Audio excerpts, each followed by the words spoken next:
इस वक्त हिंदुस्तान के हालात बिल्कुल दिगर गूं होते जा रहे हैं।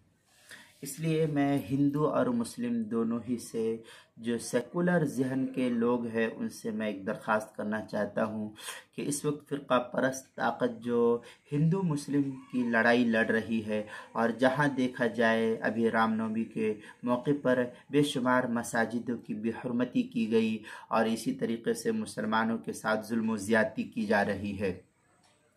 तो कर्नाटक में बतौर ख़ास और क्या नाम है गुजरात में और दीगर इलाके जात के अंदर जो है फ़िरका परस्त ताकत, जो दहशतगर्द खुद अपने आप को कहना चाहिए उनको, वो मुसलमानों के साथ जुल्म ज़्यादती करती है और हुकूमत की उनको पुष्ट पनाही रहती है, और हुकूमत भी जो है उन्हीं के साथ रहती है। जबकि ये सारा खेल जो है पुलिस की मौजूदगी में होता है, लेकिन पुलिस जो है तमाशाई बनी हुई रहती है और हुकूमत इस सिलसिले में कोई जो है इक़दाम नहीं करती है। मसाजिद की बेहुरमती होती है, कुरान मुक़द्दस की बेहुरमती होती है, मुसलमानों के घरों के ऊपर बुलडोज़र चला दिया जाता है। तो ये इंसानियत नहीं है। इसलिए मैं हिंदू मुसलमान दोनों से कहता हूँ, बतौर ख़ास उन हिंदुओं से जो सेकुलर जहन रखने वाले हैं, कि मैं चंद सवाल अगर आपसे करूं कि देखिए, हुकूमत जो आपको आगे बढ़ाती है और ये कहती है कि जाओ दंगे करो, फसाद करो, इसमें आपका क्या फ़ायदा है? चंद चीज़ें कि अगर आप उनके साथ जा कर के लड़ते भिड़ते हैं, अगर बिलफर्ज वल महाल हम ये कहते हैं कि आप अगर मारे जाते हैं उस मुसलमानों के हाथ या किसी और के हाथ मारे जाते हैं, तो आपका नुकसान, आपके घर वालों का नुकसान हो गया कि आप अपनी जान से हाथ धो बैठे हैं। मुसलमानों को आपने मार दिया, मुसलमान अपनी जान से हाथ धो बैठता है। लेकिन ये बतलाइए, इसमें मुल्क की क्या तरक्की हो सकती है?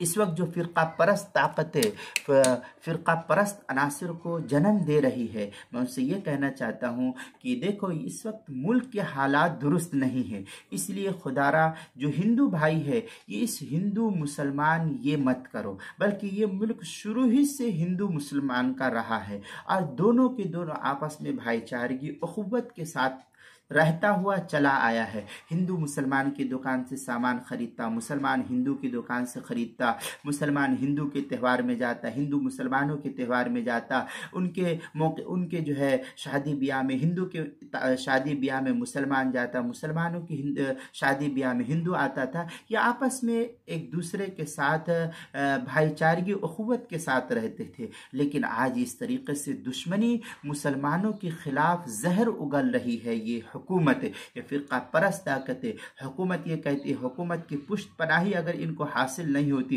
हुकूमत अगर सख्त होती, तो क्या कर्नाटक के अंदर दुकानों के अंदर मुसलमानों का बाइकाट किया जाता, मुसलमानों की इफ्तारी के सामान को जो इस तरीके से दुकान से ख़राब कर दिया जाता, नुकसान कर दिया जाता? अरे मैं हिंदू भाइयों से ये कहता हूँ कि क्या ज़रूरत है आप इस तरीके से काम कर रहे हैं? क्या आप इस तरीके से करने से आपको क्या हुकूमत का कोई हिस्सा मिल जाएगा?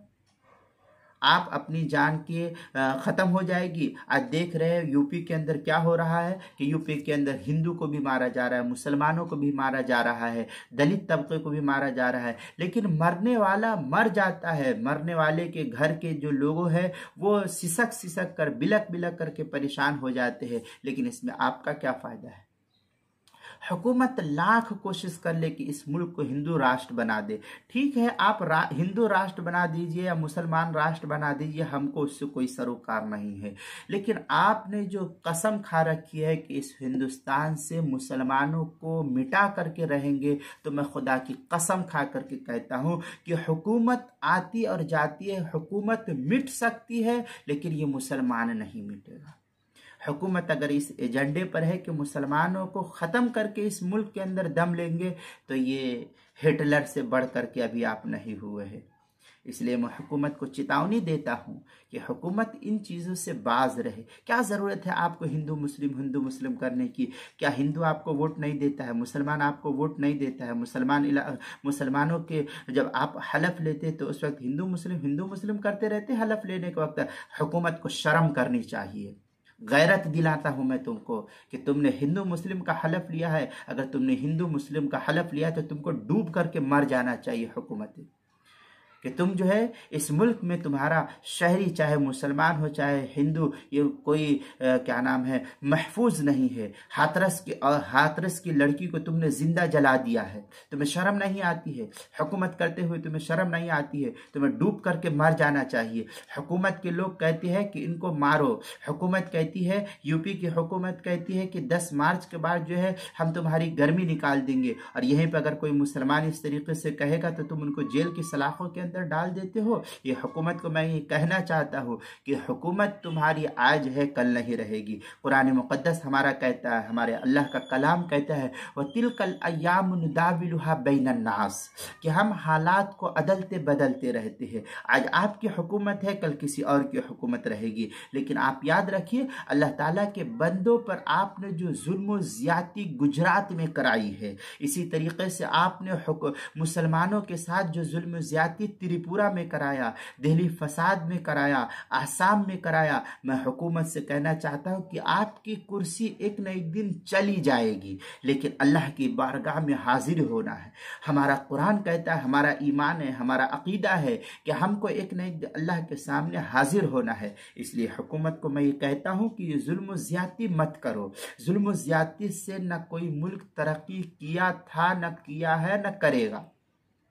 हिंदू मुसलमान इस मुल्क में शुरू से था, शुरू से है और आइंदा भी रहेगा। इसलिए हिंदू मुसलमान मत करो, हिंदू मुसलमान की नफरत की राजनीति मत करो, बल्कि अखुवत, भाईचारगी और प्यार और मोहब्बत से हिंदू को भी परवान चढ़ने दो, मुसलमानों को भी परवान चढ़ने दो। मैं हिंदू भाइयों से भी कहता हूँ कि जब कहीं दंगा फसाद होगा तो सिर्फ मुसलमान नहीं मारा जाता है, वहाँ पे हिंदू का भी नुकसान होता है, उनके अमलाक का भी नुकसान होता है। मुसलमान भी अपनी जान से हाथ धो बैठता है, हिंदू भी अपनी जान से हाथ धो बैठता है। तो क्या इसमें हुकूमत आपको कुछ दे देती है?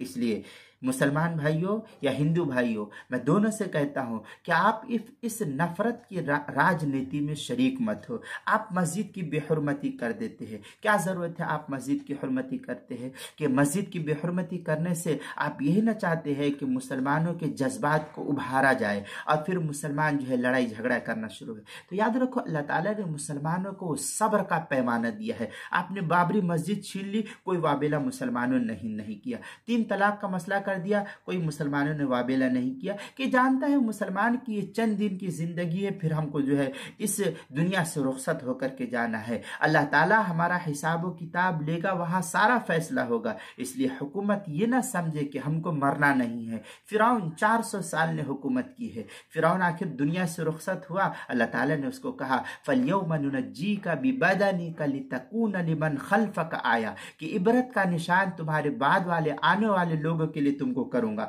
हुआ, ऐसा कर दिया है अल्लाह ताला ने, इबरत का निशान बना हुआ है। इसलिए इस हुकूमत को मैं कहता हूं कि ऐसा काम मत करो जो जुल्म ज्यादती करते हो। अल्लाह ताला का कानून है, कुफ्र के साथ हुकूमत चलती है, ये शुरू से रहा है। कुफ्र के साथ हुकूमत थी, है और आइंदा भी रहेगी। लेकिन जुल्म के साथ अल्लाह ताला का ये कानून नहीं है कि जुल्म के साथ हुकूमत बाकी रहे। अल्लाह ताला की फिर जब मार होगी, अल्लाह ताला कहता है वइदा अखज़ रब्बुका अखज़ल क़ुरा वहिय ज़ालिमतुन इन अखज़हु अलीमुन शदीद, कि जब अल्लाह की पकड़ आती है तो फिर उस पकड़ में कोई आवाज़ नहीं होती। जैसे हम कहते हैं ना कि अल्लाह की लाठी में कोई आवाज़ नहीं है, इन्न बत्श रब्बिका लशदीद। इसलिए हुकूमत किसी भी मुसलमान की जुल्म ज़्यादती किसी मुसलमान के साथ मत करो, ना ही किसी हिंदू के साथ करो। हिंदू भाइयों से कहता हूँ कि क्या ज़रूरत है आप मुसलमानों की जान ले रहे हो? क्या मुसलमान ने आपका कोई नुकसान किया है? शुरू से भाईचारगी के साथ मुसलमान हिंदू के साथ था, हिंदू मुसलमान के साथ था। आज आपस में एक दूसरे को लड़ा करके नफरत की जो है हुकूमत कर रही है। इसलिए ऐसी हुकूमत में आप मत शरीक होइए। आप उसी गांव देहात के अंदर रहते हैं जिस गांव देहात में आप हिंदू मुस्लिम फसाद मचाते हैं, फिर एक दूसरे के जो है दुश्मन बन जाते हैं। इसलिए मैं हिंदू भाइयों से हाथ जोड़ करके कहता हूँ कि हिंदुओं, आप अपने मजहब पर बरकरार रहो। हम आपके मजहब को कोई छेड़खानी नहीं करते। आज तक हिंदुस्तान की तारीख या दुनिया की कोई तारीख ऐसी नहीं बता सकती है कि किसी मुसलमान ने किसी मंदिर को तोड़ने के लिए इक़दाम किया। कोई तारीख नहीं बता सकती है। या आज के दौर में जो 2014 से लेकर के 2022 का जो दौर चल रहा है, आज मोदी गवर्नमेंट जो इस हिंदुस्तान के अंदर है, कितनी मसाजिद के ऊपर बुलडोजर चलाई गई, मसाजिद की बेहुरमती की गई। इस 7-8 साल के अरसे में कोई एक जुज, कोई एक हिंदुस्तान का कोई एक हिस्सा, शुमाली हिंदुस्तान से लेकर के जुनूबी हिंदुस्तान तक, कहीं कोई एक हिंदू ये बतला दे कि किसी मुसलमान ने किसी मंदिर को तोड़ा या किसी मंदिर की बेहुरमती की। मुसलमान ये नहीं करता। मुसलमानों को ये हुक्म है कि तुम दूसरे के इबादत खाने को तकलीफ मत पहुंचाओ, उसको मत तोड़ो, ये मुसलमानों को हुक्म है। लिहाजा कोई मुसलमान किसी मंदिर को तोड़ता नहीं, ना किसी मंदिर को कोई तकलीफ पहुंचाता है। लेकिन तुम आए दिन जो है मस्जिद को तोड़ रहे हो, मस्जिद के ऊपर झंडा लगा रहे हो, RSS का झंडा लगा। क्या करोगे इस RSS के झंडे को लगा करके? क्या मस्जिद को RSS का झंडा लगा देने से वो मस्जिद जो है RSS की हो जाएगी? या इसी तरीके से किसी मुसलमान को तुम अगर मार दोगे तो क्या मुसलमान के खानदान वाले या मुसलमान जो है इस दुनिया से ख़त्म हो जाएंगे? ये तुमने समझ रखा है? ये कभी नहीं हो सकता है। ये जहन से निकाल दो। मुसलमानों की तरक्की और हिंदुओं की तरक्की जो है मुल्क की तरक्की है। अगर मुल्क तरक्की करता है तो हिंदू मुसलमान दोनों का ये मुल्क है। जितना हिंदुओं का मुल्क है उतना ये मुसलमानों का मुल्क है। हिंदू मुस्लिम दोनों ने इस मुल्क को लड़ करके आज़ाद कराया था अंग्रेजों से। आज मुझे ये लगता है कि ऐसा मौका आ गया है कि अब फिर एक मर्तबा इस बीजेपी हुकूमत के खिलाफ हिंदू मुसलमान को मिल करके और फिर इस मुल्क को, इस देश को आज़ाद कराना पड़ेगा। वरना जो है ये मुल्क जिस तरीके से तबाही और बर्बादी के दहाने पर जा रहा है, ये हिंदू मुसलमान से छुपा हुआ नहीं। आपको लड़ना है हुकूमत से। आप कहिए कि महंगाई इस उरूज पर पहुंची हुई है, आप महंगाई के खिलाफ बोलिए कि महंगाई कम कीजिए। ये क्या हिंदू मुसलमान उसी घर के अंदर एक ही प्लेट के अंदर, कहते हैं ना, एक ही प्लेट में हिंदू भी खाता था, एक ही प्लेट में मुसलमान भी खाता था, एक ही जगह हिंदू भी रहता, एक ही प्लेट में, एक ही बिल्डिंग में मुसलमान भी रहता, कोई कभी झगड़ा लड़ाई नहीं था। लेकिन देखिए ये बीजेपी हुकूमत जो है आने के बाद किस तरीके से मुल्क के अंदर नफरत की आग भर रही है। इसलिए मैं हिंदू भाइयों से दरखास्त करता हूं, इस नफरत की आग में मत लगिए। आप प्यारो मोहब्बत से शुरू से इस मुल्क के अंदर थे, हैं और आइंदा भी रहेंगे। इसलिए प्यारो मोहब्बत के साथ हिंदू मुसलमान इस मुल्क के अंदर था तो आज भी रहे। किसी के अंदर कोई दुश्मनी नहीं थी। हिंदू मुसलमान की मदद करता था, मुसलमान हिंदू की मदद करता था। आज भी हमारी जो तंजीमें है, जमीयतुल उलमा है, तो देखो जहां कहीं फसाद होता है बिला मजहब तफरीक हिंदू मुसलमान की मदद करता है, मुसलमान हिंदू की मदद करता है। इसी तरीके से जो है जमीयतुल उलमा हिंदू मुसलमान दोनों की जो है मदद करती है, उनके भी मकानात को बना के देती है, मुसलमानों की भी मकानात। अभी जमीयतुल उलमा ने जो है स्कॉलरशिप दिया है, उसके हिंदू को भी दिया, मुसलमानों को भी दिया। तो मुसलमान हमेशा तरक्की चाहता है, इंसानियत की बुनियाद पर वो मदद करता है, मजहब की बुनियाद पर मदद नहीं करता है। इस्लाम ने हमको मजहब की बुनियाद पर किसी की मदद का हुक्म नहीं दिया, बल्कि इंसानियत की बुनियाद पर हमको हुक्म दिया है। इसलिए मैं बहुत से वो हिंदू भाई जो सेकुलर जहन के लोग हैं, वो जो दुश्मनी नहीं चाहते हैं, वो भाईचारे की उखुवत के साथ रहते हैं, वो कहते हैं तुम अपने घंटे घर में जाते हो, तुम जाओ, हमें कोई सरोकार नहीं है। तुम मंदिर में जाते हो, मंदिर में जाकर के तुम अपनी इबादत करो, तुम मस्जिद में जाते हो, मस्जिद में जाकर के इबादत करो, हमें कोई तकलीफ नहीं है। ऐसे भाइयों से मैं कहता हूं कि हिंदू भाइयों, आप अपने जो बिरादरी के लोग हैं, हिंदू भाई है, उनकी जहन साजी करो कि इस तरीके से फिरका परस्ती के अंदर मत लगो और मुल्क के क्या नाम है तूल व अर्ज के अंदर फितना फसाद को बर्पा मत करो, बल्कि सुकून और इत्मीनान की ज़िंदगी गुजारो। और सुकून इत्मीनान के साथ इस मुल्क के अंदर पहले भी थे, आज भी है और आइंदा भी इंशाअल्लाह रहेंगे। इसलिए फिरका परस्त ताकतों से दूर रहने की कोशिश करें। मैंने सोचा कि चंद बातें जो है मुसलमान भाइयों से और हिंदू भाइयों से भी कहूँ,